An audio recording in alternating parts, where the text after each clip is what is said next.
মহারাষ্ট্রের ভোটের ফল নিয়ে কংগ্রেস নির্বাচন কমিশনের বৈঠক হবে আগামী ৩রা ডিসেম্বর। ভোটের ফলে কারচুপির অভিযোগ করা হয়েছিল কংগ্রেসের পক্ষ থেকে। আপনারা জানেন সম্প্রতি শেষ হয়েছে মহারাষ্ট্র নির্বাচন, যেখানে বিপুল ভোটে জয়লাভ করেছে মহাজ্যোতি গোষ্ঠী। অন্যদিকে মহারাষ্ট্র বিকাশ আঘাড়ির অন্যতম সদস্য ছিল কংগ্রেস, যে কংগ্রেসের পক্ষ থেকে অবশ্য খুব বেশি আসন তারা পায়নি। এই আসনের সংখ্যা কংগ্রেসের ছিল মাত্র ১৬। সেই ১৬ আসন পাওয়ার পরেই তারা এই ফলাফল নিয়ে কারচুপির অভিযোগ করে। নির্বাচন কমিশনে দরবারও করেছিল প্রধান বিরোধী দল। আমাদের সঙ্গে রয়েছেন আমাদের পলিটিক্যাল এডিটর আশিস চট্টোপাধ্যায়। আশিসদা, কংগ্রেসের কি বক্তব্য?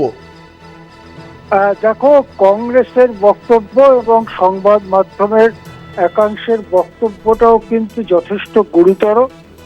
কংগ্রেসের মহারাষ্ট্রের নেতা নানা পাটোলে কদিন আগেই জানিয়েছিলেন যে ভোটের সংখ্যাতে বিরাট পার্থক্য দেখা যাচ্ছে।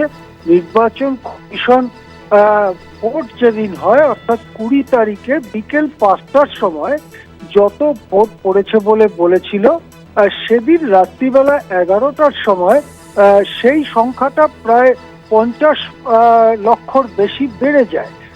২১ তারিখে যখন ফাইনাল ফিগার্স দেওয়া হয় তখন দেখা যায় যে ভোটদানের সংখ্যাটা ৭৬ লক্ষ বেশি।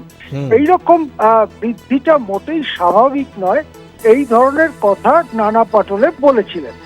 শুধু তাই নয়, দি ওয়্যার পত্রিকায় একটি বিস্তারিত প্রবন্ধ বেরোয়, সেখানেও যত ভোট গোনা হয়েছে আর যত ভোট পড়েছিল তার মধ্যে একটা বড়সড় পার্থক্যের কথা লেখা হয়। দি ওয়্যারের প্রবন্ধটি বেরোবার পরে নির্বাচন কমিশন একটি বিবৃতি প্রকাশ করে দি ওয়্যারের বক্তব্যকে খণ্ডন করে।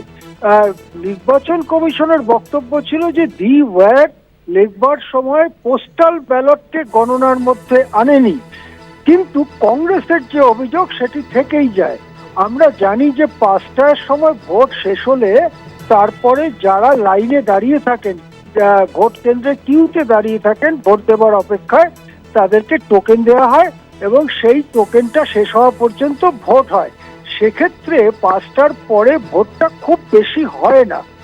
সেক্ষেত্রে ৫টার পরের ভোটটাই ৭৬ লক্ষ হয়ে গেল, এটা যথেষ্ট উদ্বেগজনক একটা ব্যাপার। কংগ্রেস সেটাই জানিয়েছিল নির্বাচন কমিশনকে। এখন ৩ তারিখে মিটিং এ ডেকেছে। এর আগে মল্লিকার্জুন খাড়গে বলেছে আমরা জিতি বা হারি, ইভিএম আমরা চাই না, বা পেপার ব্যালট চাই। সুতরাং ৩ তারিখে কংগ্রেসের সঙ্গে কি আলোচনা হয় তার জন্য আমাদের অপেক্ষা করতে হবে। ধন্যবাদ। আমাদের সঙ্গে ছিলেন আমাদের পলিটিক্যাল এডিটর আশিস চট্টোপাধ্যায়।